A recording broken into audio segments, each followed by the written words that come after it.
Quels furent les commencements de l'homme? Où est née la civilisation? À partir de leurs observations, les scientifiques ont échafaudé plusieurs théories. Mais pouvons-nous vraiment répondre à cette question alors que régulièrement, de nouveaux faits viennent bouleverser toutes les connaissances? Dans les terres glacées de la Sibérie, on a trouvé les restes d'espèces animales aujourd'hui éteintes, comme le mammouth géant anéanti par un brusque cataclysme planétaire. On a également découvert des cartes anciennes qui montraient l'Antarctique des siècles avant que notre civilisation ne le découvre. Cette carte, qui date de plusieurs siècles, indique la conformation exacte de la terre de la Reine Maude, qui est aujourd'hui ensevelie sous une couche de glace de près d'1 kilomètre d'épaisseur. Or, nous-mêmes, nous ne connaissons cette conformation que depuis 1949. Il y a un siècle, un archéologue arrive à la conclusion que la cité de Tiwanaku, dans l'actuelle Bolivie, était un observatoire astronomique aligné sur la position des étoiles et du Soleil. Il en déduit son âge, 17 000 ans. Mais sa thèse fera sourire tous les spécialistes jusqu'à récemment. La seule correction que je ferai est due au fait qu'on dispose aujourd'hui de meilleurs instruments de mesure astronomique. Grâce aux satellites et aux ordinateurs, je dirais que le site a plutôt 12 000 ans. Quoi qu'il en soit, Tiwanaku reste la ville la plus ancienne du monde. Des géologues ont découvert que le Sphinx a été lavé par des pluies incessantes pendant des siècles. Or, ces averses n'ont pu survenir que des milliers d'années avant le règne des pharaons. Est-ce à dire que le Sphinx a été bâti bien avant l'aube de la civilisation? L'enjeu ici, c'est toute l'histoire de la civilisation. Il n'y a peut-être pas eu un déroulement linéaire de l'homme des cavernes débile à nous autres très intelligents avec nos bombes atomiques et notre dentifrice au fluor. Parfois, des faits nouveaux viennent bouleverser les théories dominantes. C'est sur ces faits que nous allons nous pencher aujourd'hui en compagnie de spécialistes qui élaborent de nouvelles théories susceptibles de changer notre regard sur l'histoire de la civilisation tout entière. Ce visage monumental a été sculpté par les Olmecs du Mexique. On pense qu'il y a 2000 ans au bas mont. Les traits sont nettement africains. Pourtant, les Noirs ne sont censés être arrivés en Amérique qu'après Christophe Colomb. Dans un ouvrage intitulé « L'archéologie interdite de l'Atlantide au Sphinx », Colin Wilson rassemble divers éléments indiquant l'existence d'une grande civilisation disparue à une époque antérieure à l'histoire.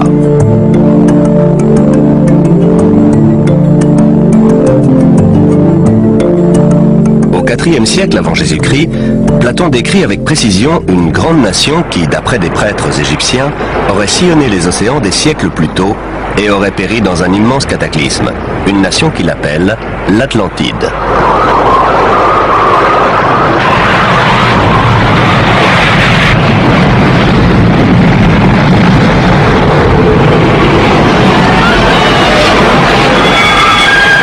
L'Atlantide, un grand cataclysme. Tout cela rappelle un autre grand mythe, le déluge biblique avec Noé et son arche. Un autre récit méprisé par les scientifiques.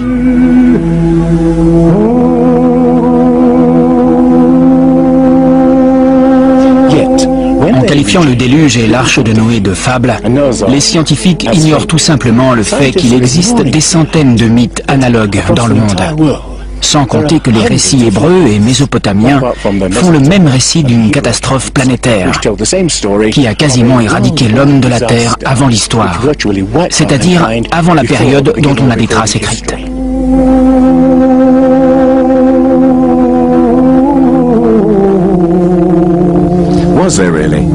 Y a-t-il vraiment eu un déluge? Et si oui, a-t-il détruit une civilisation qui aurait précédé toutes les autres? Je dis bien une civilisation, et non l'Atlantide, car dès qu'on prononce ce nom, les scientifiques s'indignent et cessent d'écouter. À leurs yeux, l'idée d'un déluge planétaire n'est pas respectable. Mais jusqu'à quel point la science est-elle impartiale? Respecte-t-elle toujours ses propres principes, à savoir étudier les faits et rien que les faits? Depuis toujours, la science a tendance à attacher plus d'importance à ses propres théories qu'aux faits eux-mêmes. Les théories sont bâties sur des faits pour expliquer la réalité. Mais dans ce processus, d'autres faits sont mis de côté. Des faits nouveaux peuvent également faire évoluer les théories, mais on les ignore généralement. On appelle tous ces faits des anomalies, c'est-à-dire des phénomènes qui ne cadrent pas avec les théories. Dans un ouvrage controversé intitulé « L'histoire secrète de l'espèce humaine », Thomson et Crémeau montrent le sort réservé à ces faits qui osent contredire les théories dominantes.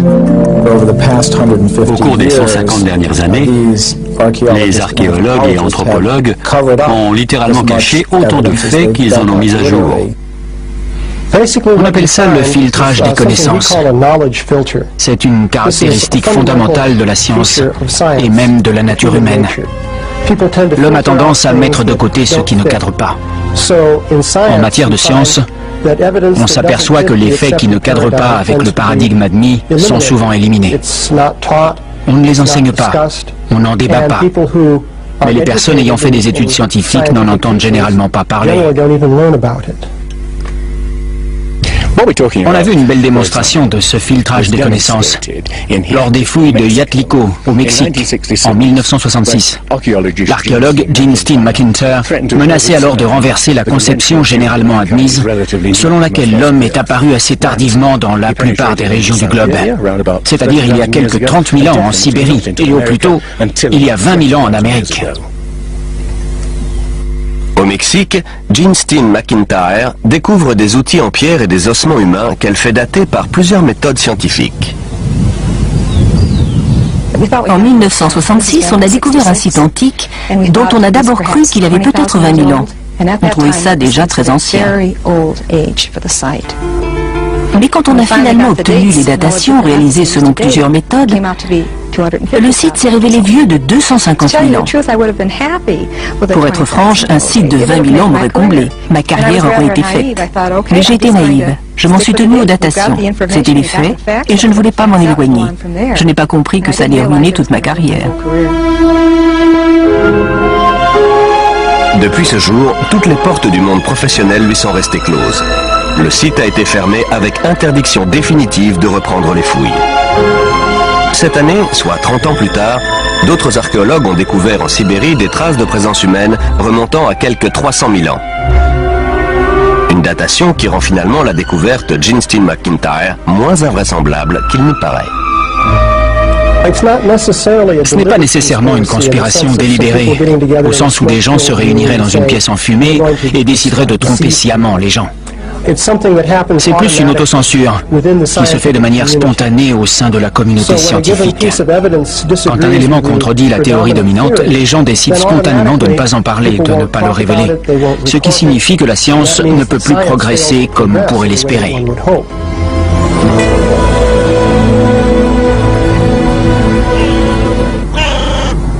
La science néglige-t-elle des indices d'un passé que nous aurions oublié ? Les mythes parlant d'une civilisation disparue des milliers d'années avant le début de l'histoire peuvent-ils être vrais ?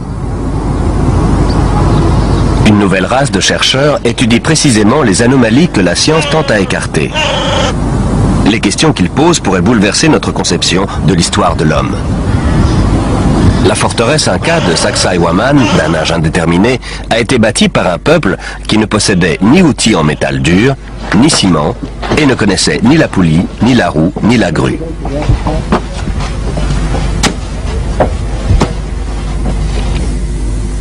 Regardez ce bloc. J'ai compté 11 angles. Ce machin doit peser l'équivalent de plus de 200 voitures. Cela montre le savoir-faire stupéfiant des artisans qui l'ont construit. Mais cela montre aussi autre chose. Une capacité incroyable à déplacer des blocs de pierre de cette taille. Comment ont-ils pu le mettre en place ? En Bolivie, les mystérieuses ruines de l'antique Tiwanaku démontrent la même ingéniosité, le même savoir-faire totalement inexpliqué.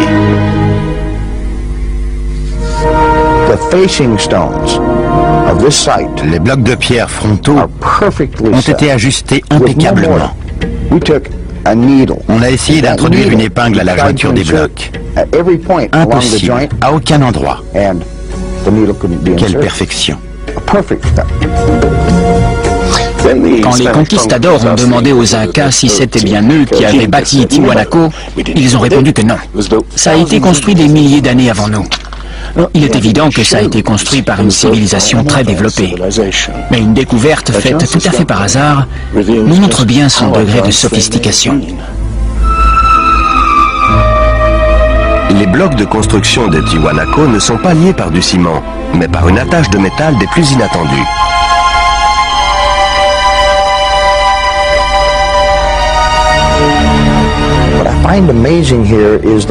Ce qui m'impressionne, c'est que pour se déplacer entre les différents blocs de pierre qu'ils devaient agrafer, il fallait bien qu'ils aient une sorte de forge portative qui maintienne le métal en fusion.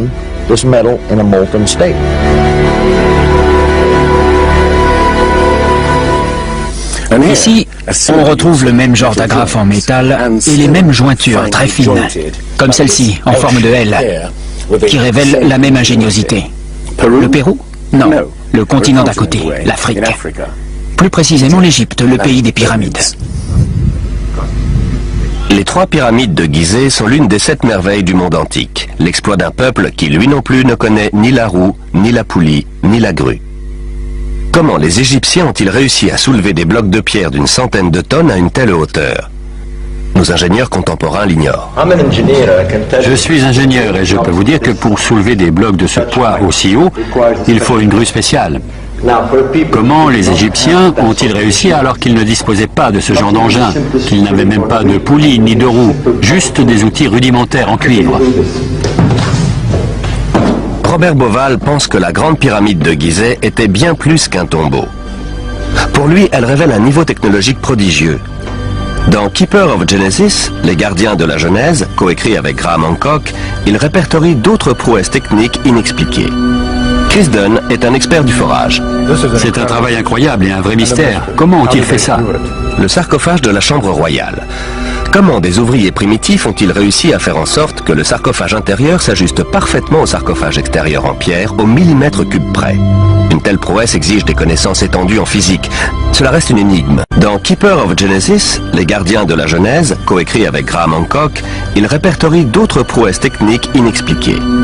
Chris Dunn est un expert du forage. C'est un travail incroyable et un vrai mystère. Comment ont-ils fait ça? Le sarcophage de la chambre royale. Comment des ouvriers primitifs ont-ils réussi à faire en sorte que le sarcophage intérieur s'ajuste parfaitement au sarcophage extérieur en pierre au millimètre cube près? Une telle prouesse exige des connaissances étendues en physique. Cela reste une énigme, comme le forage à proprement parler. La méthode primitive classique consiste à utiliser un archet. On l'introduit dans la pièce avec du sable ou du diamant. Mais à mon avis, ça prend trop de temps. Ça demanderait des années de travail. Alors comment ont-ils fait? Il devait avoir des outils motorisés. Si on devait faire ça aujourd'hui, on introduirait la perceuse dans le granit à une vitesse de 5 millièmes de millimètre par révolution de la perceuse. Or, ils avançaient beaucoup plus vite que ça. Plus vite? Des chercheurs comme Chris Dunn s'interrogent sur la finalité du drôle d'outil représenté sur une frise cachée. Mais de là à imaginer une perceuse à moteur, cela semble un peu prématuré. Néanmoins, le mystère des pièces quasiment impossibles à forer reste entier. Regardez ça, cette précision incroyable. La régularité parfaite des murs de ce tombeau, destiné à des bœufs sacrés. Cela témoigne d'un degré d'habileté phénoménal. Évidemment, on pourrait aussi expliquer ça par des armées d'ouvriers condamnés à polir les murs pendant 10 ans. Mais il y a aussi un autre mystère, véritable cette fois, le mystère des vases égyptiens. Il ne s'agit pas de vases en terre comme celui-ci, mais de vases en albâtre, en basalte, ou même en diorite, qui est la roche la plus dure qui soit. Le mystère consiste en ceci. On voit bien qu'il serait facile de les évider en perçant un trou tout droit. Mais regardez la forme allongée, en bas. La technologie moderne est incapable de faire ça. Or, les anciens Égyptiens ont fabriqué des milliers de vases comme celui-ci. Certains remontent à 2000 ans avant l'origine présumée de la civilisation égyptienne. Alors, comment est-ce possible? Le mystère reste entier. Autre énigme. Comment les architectes égyptiens ont-ils pu aligner les pyramides sur les points cardinaux est-ouest et nord-sud avec une telle précision? Une précision qui dépasse même celle des architectes modernes. La Grande Pyramide semble être un modèle mathématique de l'hémisphère nord. Elle intègre le nombre transcendant pi, le rapport de la circonférence d'un cercle à son diamètre, la base des mathématiques avancées.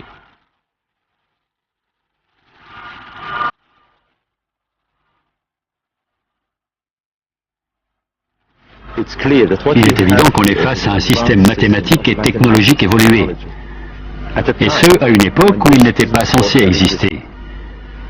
Pour obtenir ce résultat, les architectes ont dû utiliser une pente à 52 degrés. Il n'y a pas d'autre moyen. Mais les anciens Égyptiens ne sont pas les seuls à connaître pi. Le nombre transcendant est également à la base de l'inclinaison de la pyramide de Teotihuacan au Mexique et des angles étranges que ces architectes lui donnent. Les générations suivantes surnommeront la ville la Cité des Dieux.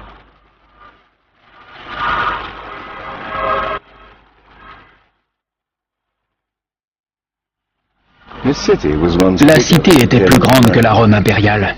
On voit ici une série de bassins autrefois remplis d'eau.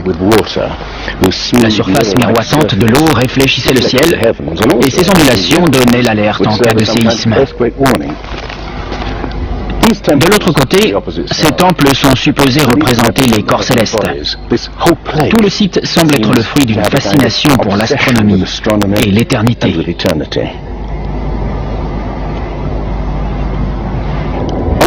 Aux équinoxes, le 21 mars et le 21 septembre, les pyramides projettent une ombre géante parfaitement alignée sur l'axe. Cela en faisait des horloges parfaites pour ce peuple obsédé par la mesure du temps et la précession des équinoxes.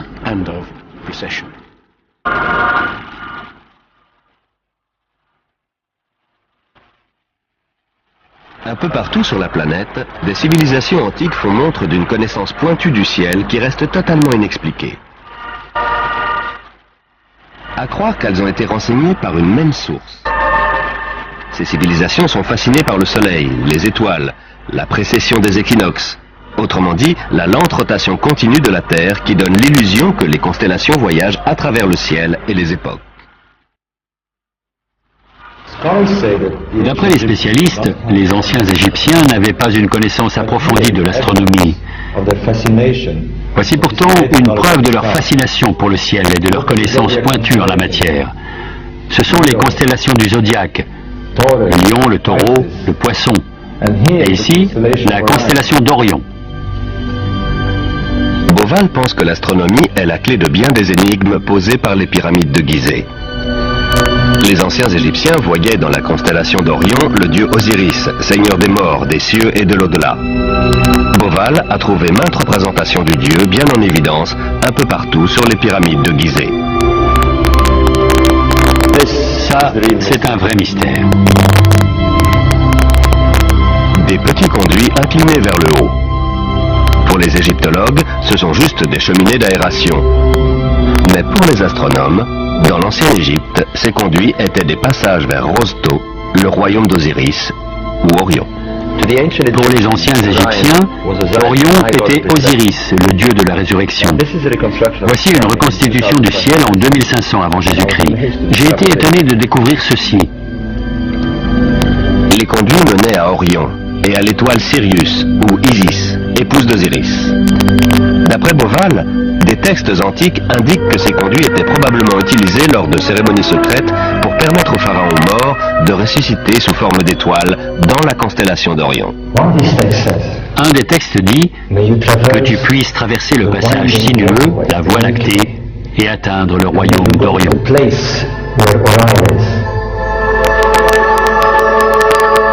D'après Beauval, Osiris a joué un rôle si central dans la conception des pyramides de Gizeh qu'elles ont été alignées sur le modèle exact des 3 étoiles de la ceinture d'Orion. Aussi fantastique que cela paraisse, cette corrélation n'est qu'un début. Car Beauval découvre également que les Égyptiens ont donné des noms d'étoiles à 2 autres pyramides construites à proximité. Il regarde alors une carte plus grande et découvre avec stupéfaction que c'est toute la constellation d'Orion qui est représentée au sol. Retour au Mexique. Teotihuacan présente une autre ressemblance avec les pyramides d'Égypte. Dans les légendes, cette ville est appelée la Cité des Dieux. Sa finalité semble être la transformation d'êtres humains en corps célestes. Autrement dit, la réincarnation sous forme d'étoiles. Exactement comme pour les pyramides de Gizeh, en Égypte. Voilà le secret de Teotihuacan.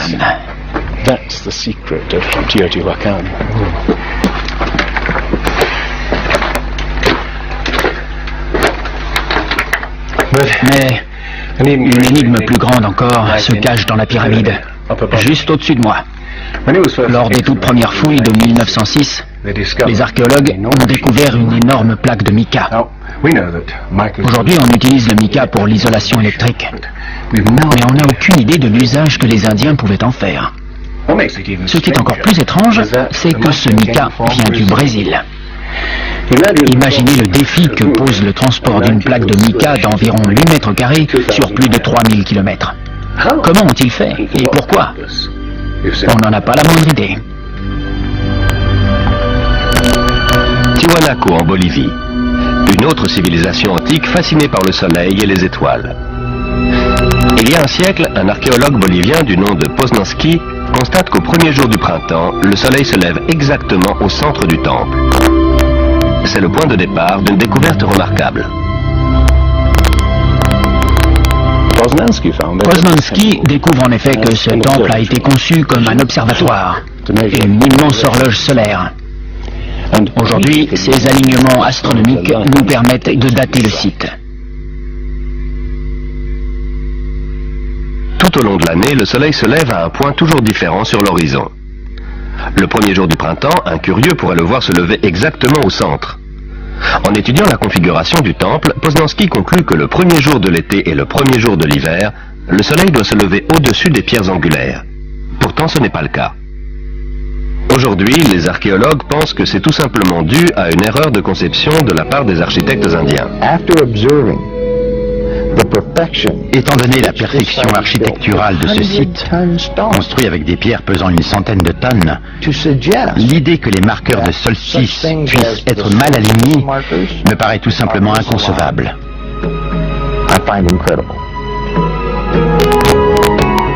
Neil Stead va vérifier minutieusement tous les calculs de Poznański.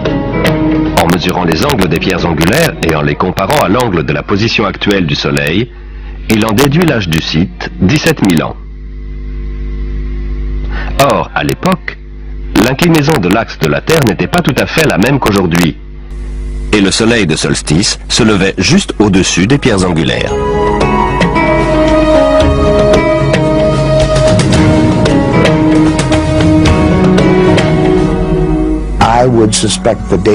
Je dirais que le site a plutôt 12 000 ans. Ça devrait tous nous inciter à remettre en question la date du début présumé de la civilisation.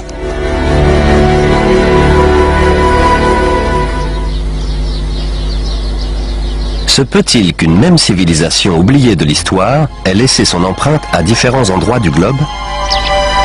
D'après Platon, des prêtres égyptiens ont parlé d'une civilisation ayant existé il y a 12 000 ans. Pourtant, la science affirme que l'humanité a émergé à l'âge de pierre il y a environ 5000 ans seulement. L'homme peut-il avoir réussi ce saut des millénaires plus tôt? En Égypte, John West découvre que le sphinx de Gizeh n'a pas été exposé aux mêmes intempéries que son environnement immédiat, rongé par le sable et les vents du désert. Le sphinx présente en effet des marques d'érosion ondulées au lieu de marques horizontales. Pas besoin d'être géologue pour voir quel type d'intempérie a pu laisser ses marques. Seule de l'eau coulant en plaques sur le mur d'enceinte peut avoir lissé ses contours arrondis.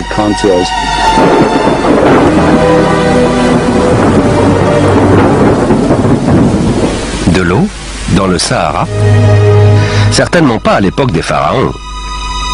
Pour en trouver, il faut remonter à la fin de la période glaciaire vers 10 500 avant Jésus-Christ, soit des milliers d'années avant la civilisation pharaonique. En Égypte, John West découvre que le sphinx de Gizeh n'a pas été exposé aux mêmes intempéries que son environnement immédiat, rongé par le sable et les vents du désert. Le sphinx présente en effet des marques d'érosion ondulées au lieu de marques horizontales. Pas besoin d'être géologue pour voir quel type d'intempérie a pu laisser ces marques. Seule de l'eau coulant en plaques sur le mur d'enceinte peut avoir lissé ces contours arrondis.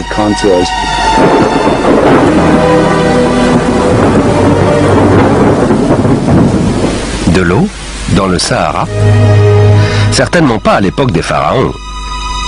Pour en trouver, il faut remonter à la fin de la période glaciaire vers 10 500 avant Jésus-Christ, soit des milliers d'années avant la civilisation pharaonique. Mais alors, comment expliquer que le sphinx est une tête de pharaon? La tête est toute petite par rapport au corps.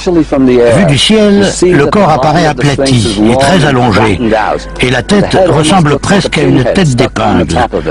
Cela montre qu'elle a été retravaillée. En d'autres termes, à un moment donné de sa longue histoire, elle a été refaite. John West pense qu'à l'origine, le sphinx représentait un énorme lion sculpté dans le roc par des inconnus, antérieurement à 10 500 avant Jésus-Christ. Il aurait subi une forte érosion lors des bouleversements climatiques de la fin du glaciaire qui se serait traduit par plusieurs siècles de pluie. Ce n'est que des milliers d'années plus tard que les pharaons referont sculpter la tête à leur propre image. Le sphinx serait donc 2 fois plus âgé qu'on ne le pense? Les égyptologues rejettent cette éventualité, mais les géologues leur opposent des faits indéniables. Et d'après Robert Bauval, des données astronomiques corroborent également l'hypothèse selon laquelle les pyramides de Gizeh remonteraient à des temps incroyablement anciens. En effet, la configuration du site correspond bizarrement à la position d'Orion vers 10 500 ans avant Jésus-Christ. À l'époque, le sphinx était tourné vers la constellation du Lion dont il était lui-même l'image. Et Orion entamait sa lente ascension qui allait marquer l'avènement d'une nouvelle ère. La position d'Orion en moins 10 500 correspond exactement à la position des 3 petites pyramides érigées derrière les grandes. L'astronomie fournit encore bien d'autres éléments étonnants.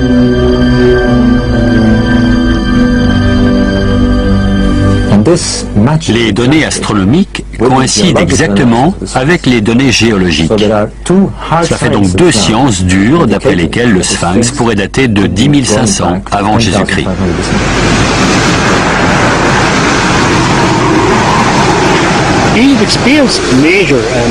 L'Égypte a connu des bouleversements majeurs à la fin de la période glaciaire, en particulier autour de 10 500 avant Jésus-Christ. Des crues exceptionnelles ont recouvert les plaines inondables. Cela a tout détruit dans la vallée du Nil et dans le delta en général.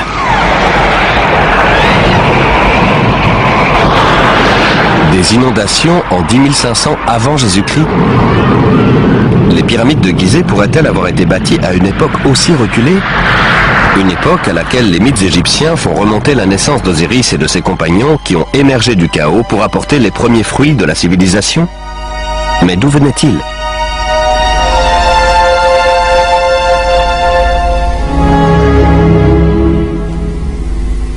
Osiris a de nombreux points communs avec le dieu Tiwanaku en Bolivie. Voilà dans cette mystérieuse cité de Tiwanaku le dieu que les Indiens vénéraient. Viracocha, grand, barbu et blanc, d'après les descriptions.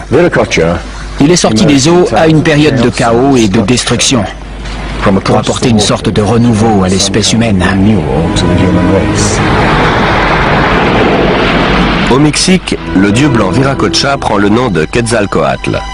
Il est venu en compagnie d'autres dieux apporter les premiers fruits de la connaissance. Son symbole est représenté un peu partout dans Teotihuacan. C'est le serpent à plumes qui symbolise le dieu énigmatique Quetzalcoatl, qui est venu de l'Est après un gigantesque cataclysme, pour apporter la civilisation à cette partie du monde.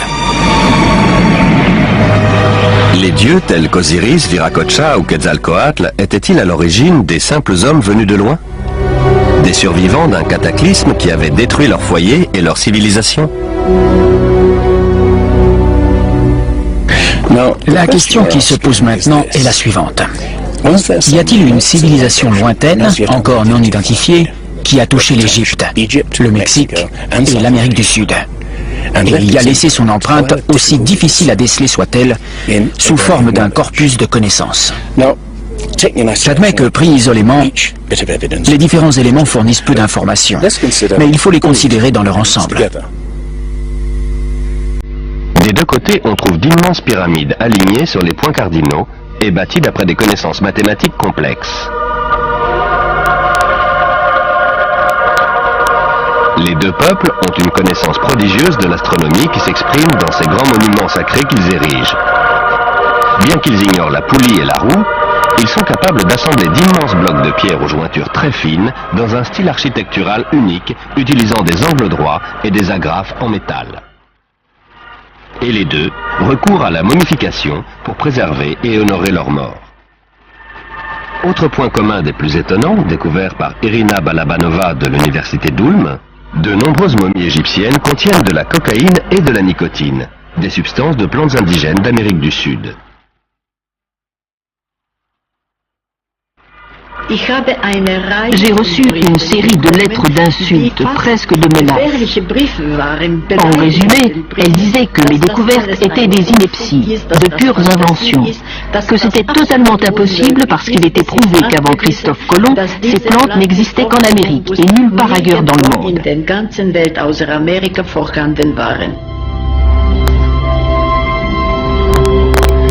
Mais l'expérience est répétée sur des centaines de momies et se révèle incontestable. À une époque reculée, des voyageurs auraient-ils donc traversé l'océan et laissé leur empreinte des deux côtés de l'Atlantique? Une idée que suggèrent aussi certains manques. Retour au Mexique et à la civilisation maya.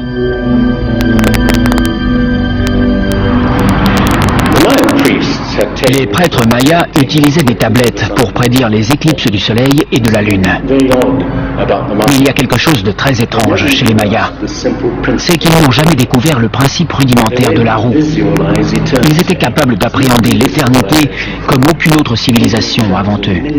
Ils comptaient en millions d'années, mais ils n'ont jamais su peser un sac de graines. Leur civilisation sophistiquée a fini par s'éteindre parce qu'ils n'ont pas développé les méthodes agricoles de base qui auraient permis de nourrir leur peuple.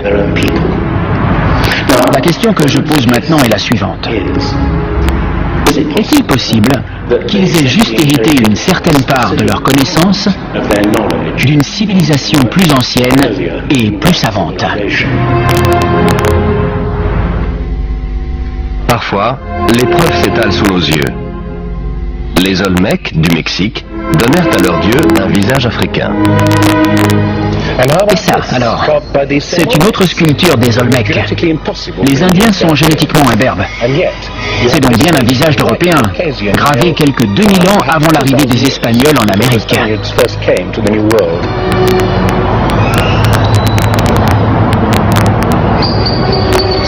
Bon, des visages africains et européens sculptés des siècles avant l'arrivée de Christophe Colomb. Mais d'où viennent-ils? Comment sont-ils arrivés ici? Comment sont-ils venus à influencer la civilisation la plus ancienne d'Amérique centrale, la culture mère du Mexique? Tout ce que les archéologues savent, c'est que les Olmecs se sont matérialisés d'un coup vers 1500 avant Jésus-Christ, avec toute leur sophistication. Il n'y a aucun signe d'une phase antérieure de développement de cette civilisation. Ce peuple, dont l'expression typique est la sculpture d'immenses têtes d'Européens et d'Africains, semble surgir de nulle part.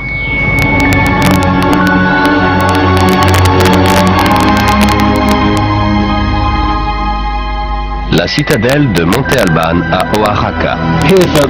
Ici, au sud du Mexique, on trouve la dernière œuvre de ce peuple mystérieux. Ces figures gravées dans la pierre semblent représenter des hommes tombés à la guerre. Ils sont nus, abandonnés, souvent castrés.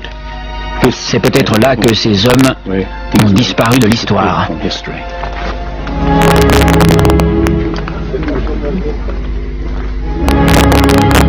Alors, y a-t-il eu une civilisation raffinée qui a traversé l'Atlantique des siècles avant Christophe Colomb? D'autres éléments corroborent cette thèse. Des cartes antiques démontrent une connaissance de la planète qu'on n'a jamais pu expliquer.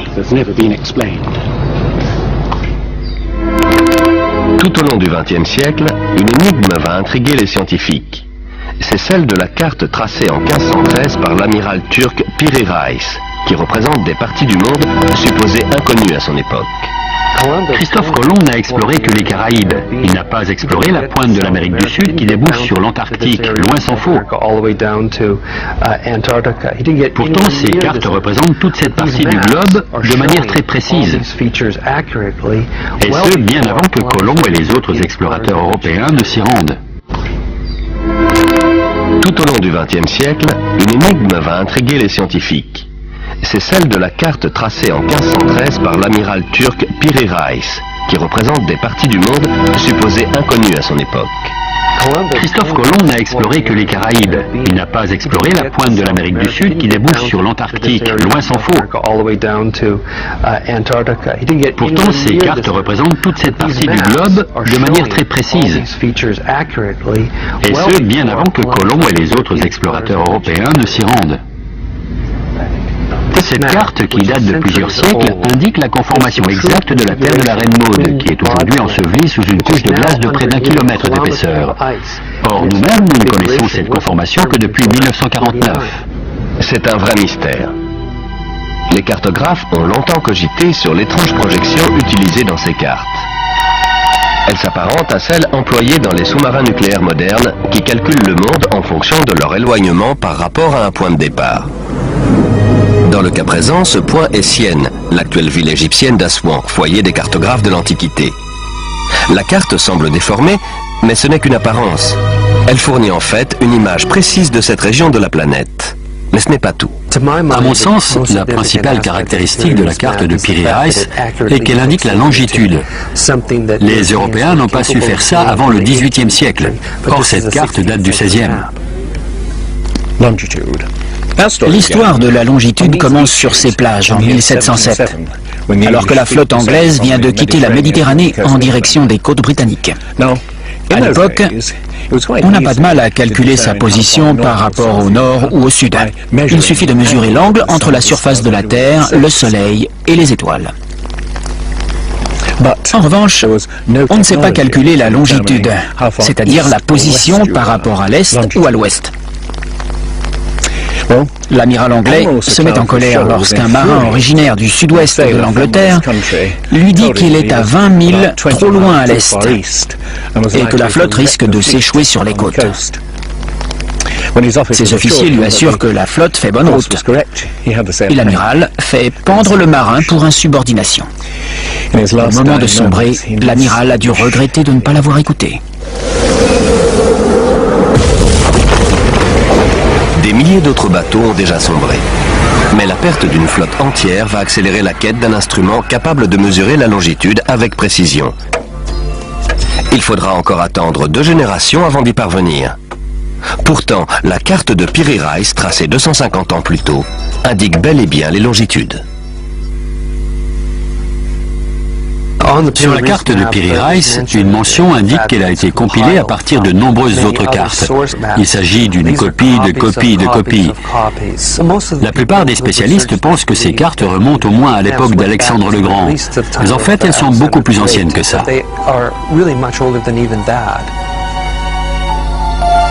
Des cartes du monde tracées des siècles avant qu'on sache naviguer sur les océans.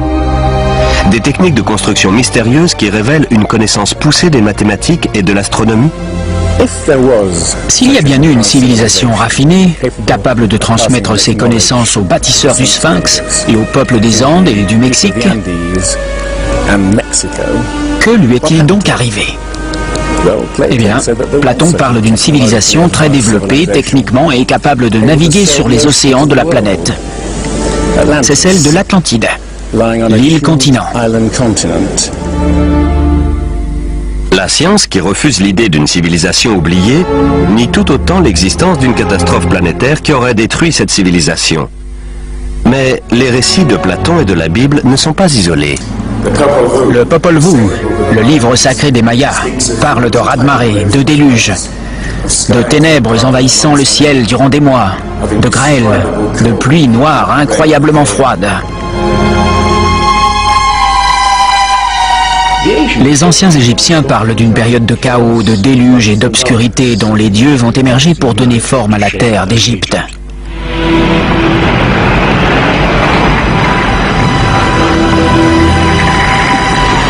Le disque solaire des Aztèques parle de 4 cycles de destruction. Par l'eau, par le feu, par le vent et par la guerre et le sang. Il prédit aussi la fin du monde dans un cataclysme venu des entrailles de la Terre.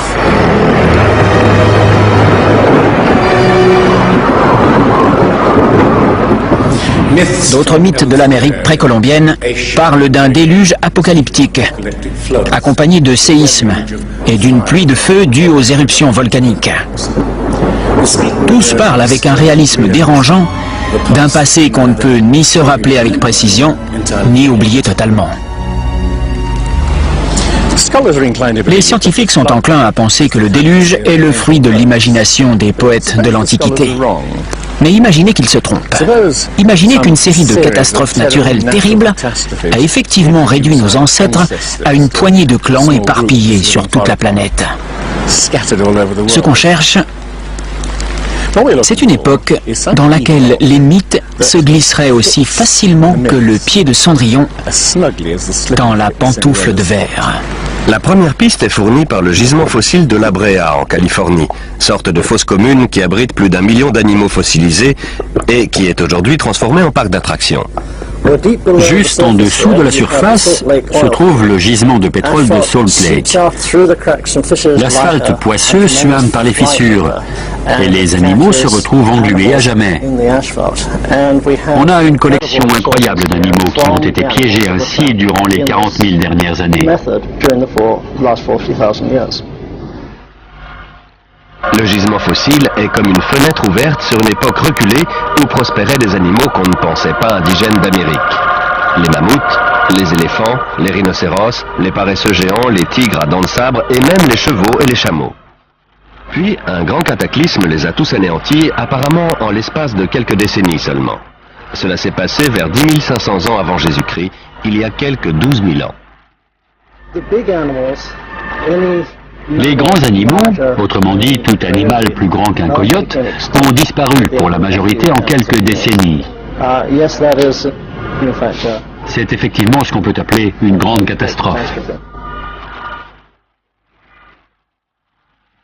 Voici le relevé de la catastrophe survenue à la fin de la période glaciaire vers 10 500 ans avant Jésus-Christ. Les températures, qui avaient été relativement stables pendant des milliers d'années, augmentent subitement. Le climat se réchauffe de plus de 5 degrés en un clin d'œil. 3 à 5 années seulement. Telle est la prodigieuse découverte des scientifiques qui ont percé la calotte glaciaire du Groenland pour en savoir davantage sur les changements atmosphériques. Certains appellent la calotte glaciaire du Groenland la pierre de Rosette du climat, parce qu'on a vraiment fait une découverte majeure en apprenant que le climat pouvait se modifier aussi subitement. Ce changement s'est fait en quelques années, entre 3 et 20, un peu comme ce que l'on voit aujourd'hui. On a découvert des modifications chimiques phénoménales dans la nature de la glace. On a aussi découvert que pendant la période de la fonte des glaces, le volume et la concentration des dépôts volcaniques ont été nettement plus importants qu'à n'importe quelle autre période, sachant qu'on a étudié les 110 000 dernières années.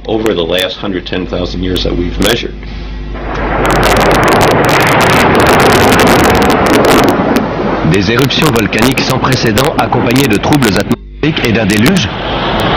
Mais à quoi était-ce dû? Lorsque des couches de glace de plus d'1,5 km d'épaisseur ont fondu en quelques décennies, le niveau des océans a augmenté de 1400 mètres. Des mers ont soudain surgi là où des terres s'étendaient auparavant. On pouvait se rendre à pied de la Grande-Bretagne à la Scandinavie, avant qu'une révolution climatique ne forme la mer du Nord.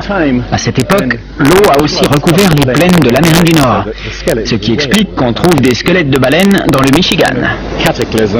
Cette ère de grand cataclysme survenue à la fin de la période glaciaire pourrait cadrer avec les mythes. Rien qu'en Amérique, quelques 70 espèces animales se sont éteintes. Les félins à dents de sabre, les mammouths, les paresseux géants, les chevaux, les chameaux. Rien qu'en Amérique, quelques 70 espèces animales se sont éteintes. Les félins à dents de sabre, les mammouths, les paresseux géants, les chevaux, les chameaux. Mettons tout ça en perspective. Au cours des 200 000 années précédentes, c'est moins d'un tiers de ces espèces qui a disparu. Or, ce même schéma d'extinction s'est produit en Europe et en Asie. Dans le sol perpétuellement gelé de Sibérie et d'Alaska, on trouve des millions d'ossements mêlés ayant appartenu à des animaux qui ont péri dans un cataclysme. Le grand mammouth n'a pas succombé aux chasseurs de la préhistoire. Il a été fauché par une catastrophe naturelle. Au début du XXe siècle, des trappeurs sibériens découvrent le squelette gelé d'un animal gigantesque. On le déterre, puis on l'analyse. Son estomac contient les restes de plantes poussant sous un climat tempéré. L'animal a été congelé à une vitesse qui dépasse les capacités des congélateurs les plus modernes. Ce dont on est sûr, c'est qu'il y a 12 000 ou 13 000 ans, un grand froid s'est abattu sur la Sibérie, qui ne s'est plus jamais réchauffé depuis.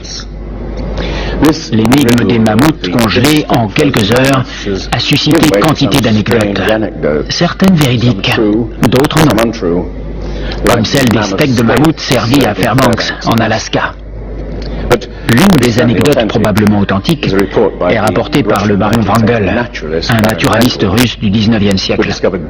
Sur l'île qu'il découvre dans l'archipel des îles aux ours, au nord de la Sibérie, et à laquelle il va donner son nom, le sable était littéralement retenu par des digues de défense de mammouths et d'ossements d'autres animaux disparus lors d'une mystérieuse catastrophe primitive. Ces extinctions de masse, cette terrible activité volcanique, la rapidité de la fonte des glaces, tout cela semble indiquer qu'une immense révolution climatique a eu lieu il y a environ 12 000 ans. Mais la cause de cette révolution reste énigmatique. Qu'est-ce qui a donc causé la fin de la période glaciaire?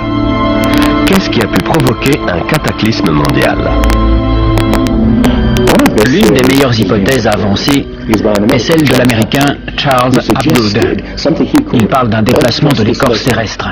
Selon lui, l'écorce de toute la planète aurait glissé subitement. L'écorce terrestre ne représente que 0,3% de la masse totale de la planète.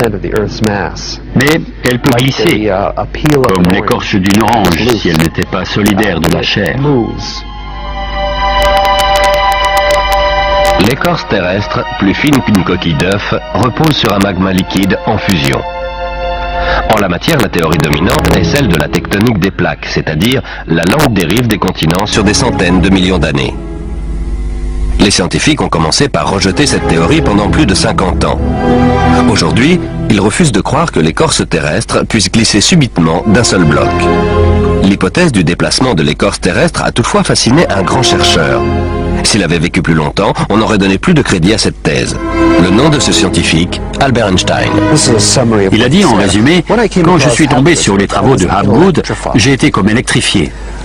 C'est une idée simple, mais qui pourrait expliquer toute une série de problèmes. Pour Hapgood, la question à poser était quel mécanisme a pu mettre toute l'écorce terrestre en branle? Et c'est Einstein qui a suggéré une réponse. À l'époque, l'énorme masse de glace qui se forme au pôle peut atteindre plus de 3 km d'épaisseur. Elle s'étend jusqu'au milieu du continent américain. Si ces milliards de tonnes de glace se forment de manière déséquilibrée, ils peuvent faire vibrer toute la planète, comme une roue quand on place un énorme poids sur son bord. Et cette vibration serait suffisante pour provoquer un glissement de l'écorce terrestre.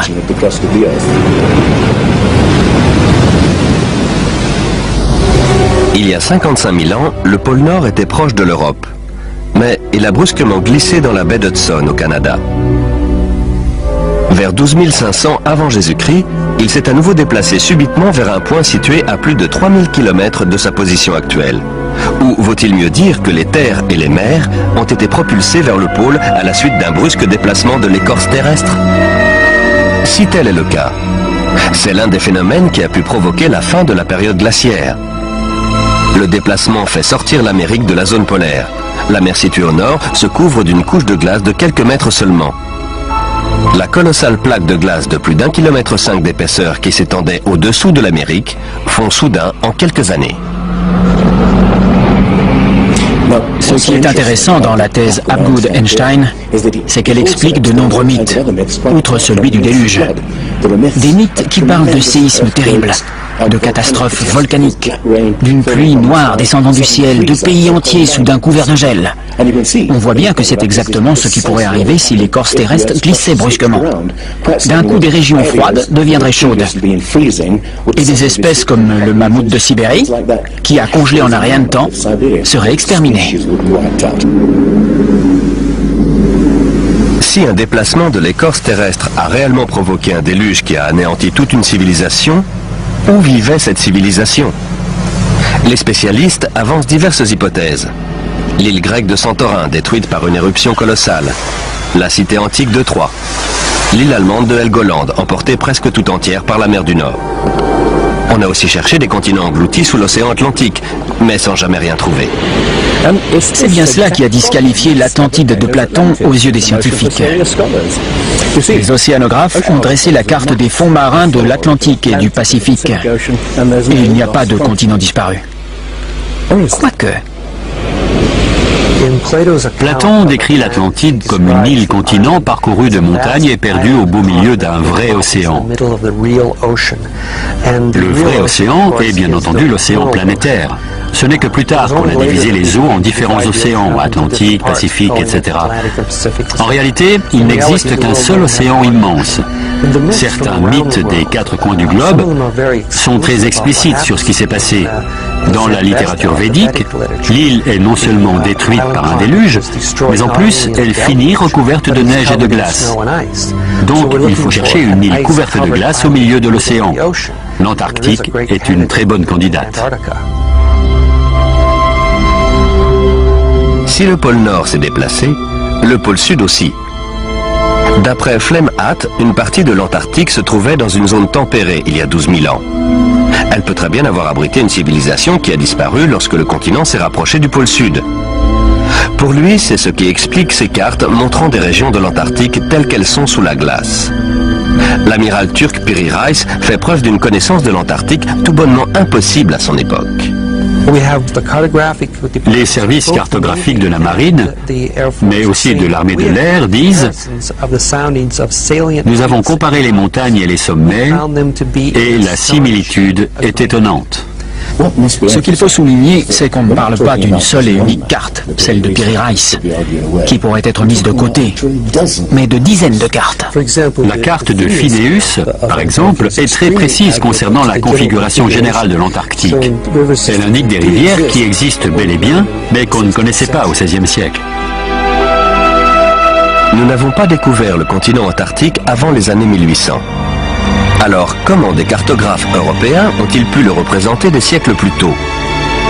La seule explication possible, d'après Flemhatt, est qu'ils ont copié des copies de cartes qui remontent à des lustres.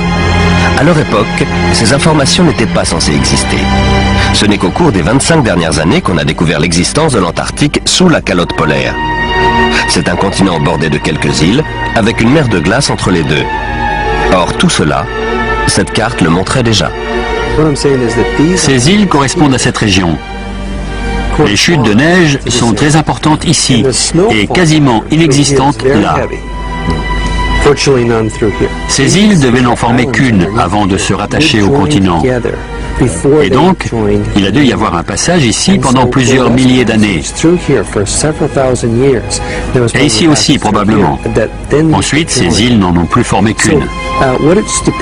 Ce qui est décrit ici est ce qui s'est produit, d'après moi, vers 8000 avant Jésus-Christ, 6000 au plus tard. On n'a aucun moyen de savoir comment ça s'est produit, si ce n'est en postulant l'existence d'une civilisation qui avait des connaissances de la navigation et de la topographie que nous n'avons fait que réinventer à notre époque. Alors, les débuts de la civilisation humaine sont-ils plus anciens qu'on ne le croyait?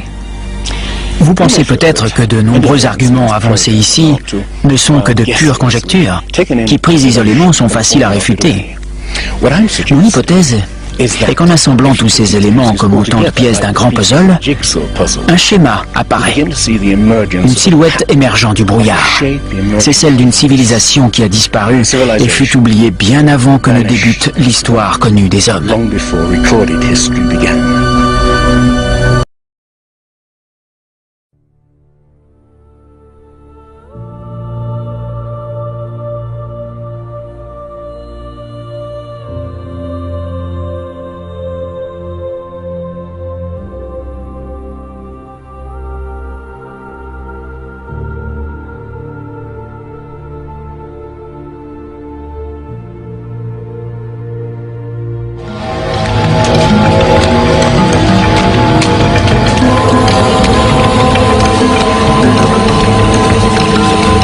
Quels furent les commencements de l'homme? Où est née la civilisation? À partir de leurs observations, les scientifiques ont échafaudé plusieurs théories. Mais pouvons-nous vraiment répondre à cette question alors que régulièrement, de nouveaux faits viennent bouleverser toutes les connaissances? Dans les terres glacées de la Sibérie, on a trouvé les restes d'espèces animales aujourd'hui éteintes, comme le mammouth géant anéanti par un brusque cataclysme planétaire. On a également découvert des cartes anciennes qui montraient l'Antarctique des siècles avant que notre civilisation ne le découvre. Cette carte, qui date de plusieurs siècles, indique la conformation exacte de la terre de la Reine Maude, qui est aujourd'hui ensevelie sous une couche de glace de près d'1 kilomètre d'épaisseur. Or, nous-mêmes, nous ne connaissons cette conformation que depuis 1949. Il y a un siècle, un archéologue arrive à la conclusion que la cité de Tiwanaku, dans l'actuelle Bolivie, était un observatoire astronomique aligné sur la position des étoiles et du Soleil. Il en déduit son âge, 17 000 ans. Mais sa thèse fera sourire tous les spécialistes jusqu'à récemment. La seule correction que je ferai est due au fait qu'on dispose aujourd'hui de meilleurs instruments de mesure astronomique. Grâce aux satellites et aux ordinateurs, je dirais que le site a plutôt 12 000 ans. Quoi qu'il en soit, Tiwanaku reste la ville la plus ancienne du monde. Des géologues ont découvert que le sphinx a été lavé par des pluies incessantes pendant des siècles. Or, ces averses n'ont pu survenir que des milliers d'années avant le règne des pharaons. Est-ce à dire que le sphinx a été bâti bien avant l'aube de la civilisation? L'enjeu ici, c'est toute l'histoire de la civilisation. Il n'y a peut-être pas eu un déroulement linéaire de l'homme des cavernes débiles à nous autres. Depuis ce jour, toutes les portes du monde professionnel lui sont restées closes. Le site a été fermé avec interdiction définitive de reprendre les fouilles. Cette année, soit 30 ans plus tard, d'autres archéologues ont découvert en Sibérie des traces de présence humaine remontant à quelques 300 000 ans. Une datation qui rend finalement la découverte de Gene McIntyre moins invraisemblable qu'il n'y paraît. Ce n'est pas nécessairement une conspiration délibérée, au sens où des gens se réuniraient dans une pièce enfumée et décideraient de tromper sciemment les gens. C'est plus une autocensure qui se fait de manière spontanée au sein de la communauté scientifique. Quand un élément contredit la théorie dominante, les gens décident spontanément de ne pas en parler, de ne pas le révéler, ce qui signifie que la science ne peut plus progresser comme on pourrait l'espérer.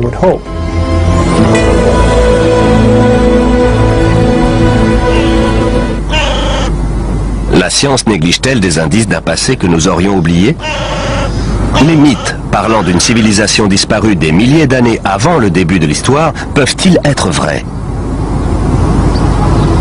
Une nouvelle race de chercheurs étudie précisément les anomalies que la science tente à écarter. Les questions qu'ils posent pourraient bouleverser notre conception de l'histoire de l'homme. La forteresse Inca de Sacsayhuaman, d'un âge indéterminé, a été bâtie par un peuple qui ne possédait ni outils en métal dur, ni ciment, et ne connaissait ni la poulie, ni la roue, ni la grue.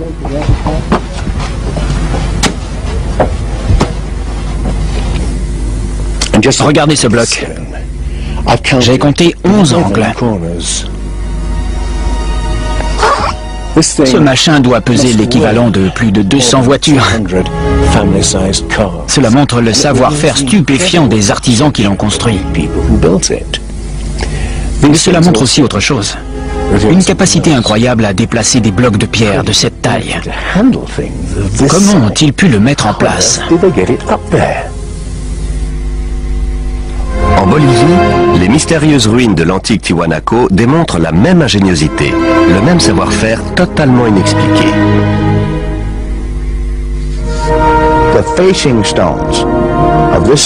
Les blocs de pierre frontaux ont été ajustés impeccablement. On a essayé d'introduire une épingle à la jointure des blocs. Impossible, à aucun endroit. Quelle perfection. Quand les conquistadors ont demandé aux Incas si c'était bien eux qui avaient bâti Tiwanaku, ils ont répondu que non. Ça a été construit des milliers d'années avant nous. Il est évident que ça a été construit par une civilisation très développée. Mais une découverte faite tout à fait par hasard nous montre bien son degré de sophistication. Les blocs de construction de Tiwanaku ne sont pas liés par du ciment, mais par une attache de métal des plus inattendues.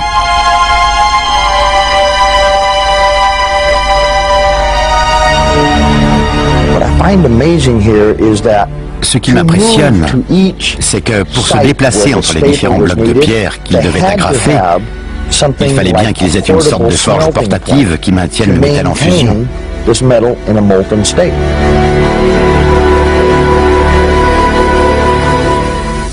Ici, on retrouve le même genre d'agrafe en métal et les mêmes jointures très fines, comme celle-ci, en forme de L, qui révèle la même ingéniosité. Le Pérou? Non. Le continent d'à côté, l'Afrique. Plus précisément l'Égypte, le pays des pyramides. Les 3 pyramides de Gizeh sont l'une des 7 merveilles du monde antique. L'exploit d'un peuple qui, lui non plus, ne connaît ni la roue, ni la poulie, ni la grue. Comment les Égyptiens ont-ils réussi à soulever des blocs de pierre d'une centaine de tonnes à une telle hauteur? Nos ingénieurs contemporains l'ignorent. Je suis ingénieur et je peux vous dire que pour soulever des blocs de ce poids aussi haut, il faut une grue spéciale. Comment les Égyptiens ont-ils réussi alors qu'ils ne disposaient pas de ce genre d'engin, qu'ils n'avaient même pas de poulie ni de roue, juste des outils rudimentaires en cuivre? Robert Bauval pense que la grande pyramide de Gizeh était bien plus qu'un tombeau. Pour lui, elle révèle un niveau technologique prodigieux. Dans Keeper of Genesis, Les gardiens de la Genèse, coécrit avec Graham Hancock, il répertorie d'autres prouesses techniques inexpliquées. Chris Dunn est un expert du forage. C'est un travail incroyable et un vrai mystère. Comment ont-ils fait ça? Le sarcophage de la chambre royale. Comment des ouvriers primitifs ont-ils réussi à faire en sorte que le sarcophage intérieur s'ajuste parfaitement au sarcophage extérieur en pierre au millimètre cube près? Une telle prouesse est très intelligent avec nos bombes atomiques et notre dentifrice au fluor. Parfois, des faits nouveaux viennent bouleverser les théories dominantes. C'est sur ces faits que nous allons nous pencher aujourd'hui en compagnie de spécialistes qui élaborent de nouvelles théories susceptibles de changer notre regard sur l'histoire de la civilisation tout entière. Ce visage monumental a été sculpté par les Olmecs du Mexique. On pense qu'il y a 2000 ans au bas mot. Les traits sont nettement africains. Pourtant, les Noirs ne sont censés être arrivés en Amérique qu'après Christophe Colomb. Dans un ouvrage intitulé « L'archéologie interdite de l'Atlantide au Sphinx », Colin Wilson rassemble divers éléments indiquant l'existence d'une grande civilisation disparue à une époque antérieure à l'histoire.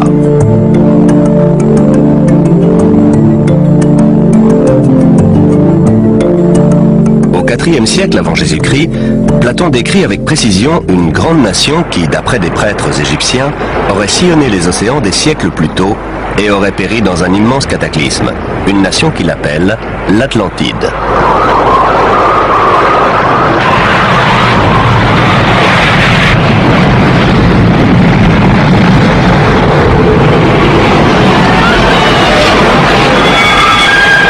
L'Atlantide, un grand cataclysme. Tout cela rappelle un autre grand mythe, le déluge biblique avec Noé et son arche. Un autre récit méprisé par les scientifiques.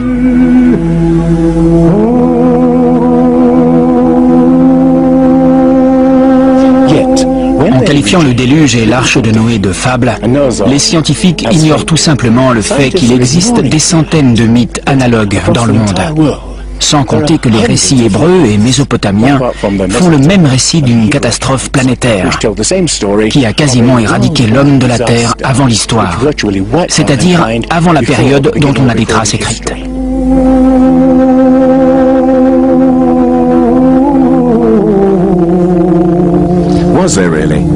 Y a-t-il vraiment eu un déluge? Et si oui, a-t-il détruit une civilisation qui aurait précédé toutes les autres? Je dis bien une civilisation, et non l'Atlantide, car dès qu'on prononce ce nom, les scientifiques s'indignent et cessent d'écouter. À leurs yeux, l'idée d'un déluge planétaire n'est pas respectable. Mais jusqu'à quel point la science est-elle impartiale? Respecte-t-elle toujours ses propres principes, à savoir étudier les faits et rien que les faits? Depuis toujours, la science a tendance à attacher plus d'importance à ses propres théories qu'aux faits eux-mêmes. Les théories sont bâties sur des faits pour expliquer la réalité. Mais dans ce processus, d'autres faits sont mis de côté. Des faits nouveaux peuvent également faire évoluer les théories, mais on les ignore généralement. On appelle tous ces faits des anomalies, c'est-à-dire des phénomènes qui ne cadrent pas avec les théories. Dans un ouvrage controversé intitulé « L'histoire secrète de l'espèce humaine », Thomson et Crémeau montrent le sort réservé à ces faits qui osent contredire les théories dominantes. Au cours des 150 dernières années, les archéologues et anthropologues ont littéralement caché autant de faits qu'ils en ont mis à jour. On appelle ça le filtrage des connaissances. C'est une caractéristique fondamentale de la science et même de la nature humaine. L'homme a tendance à mettre de côté ce qui ne cadre pas. En matière de science, on s'aperçoit que les faits qui ne cadrent pas avec le paradigme admis sont souvent éliminés. On ne les enseigne pas, on n'en débat pas. Mais les personnes ayant fait des études scientifiques n'en entendent généralement pas parler. On a vu une belle démonstration de ce filtrage des connaissances lors des fouilles de Yatliko au Mexique en 1966. L'archéologue Gene Steen McIntyre menaçait alors de renverser la conception généralement admise selon laquelle l'homme est apparu assez tardivement dans la plupart des régions du globe, c'est-à-dire il y a quelques 30 000 ans en Sibérie et au plus tôt il y a 20 000 ans en Amérique. Au Mexique, Gene Steen McIntyre découvre des outils en pierre et des ossements humains qu'elle fait dater par plusieurs méthodes scientifiques. En 1966, on a découvert un site antique dont on a d'abord cru qu'il avait peut-être 20 000 ans. On trouvait ça déjà très ancien. Mais quand on a finalement obtenu les datations réalisées selon plusieurs méthodes, le site s'est révélé vieux de 250 000 ans. Pour être franche, un site de 20 000 ans m'aurait comblé. Ma carrière aurait été faite. Mais j'ai été naïve. Je m'en suis tenue aux datations. C'était les faits et je ne voulais pas m'en éloigner. Je n'ai pas compris que ça allait ruiner toute ma carrière.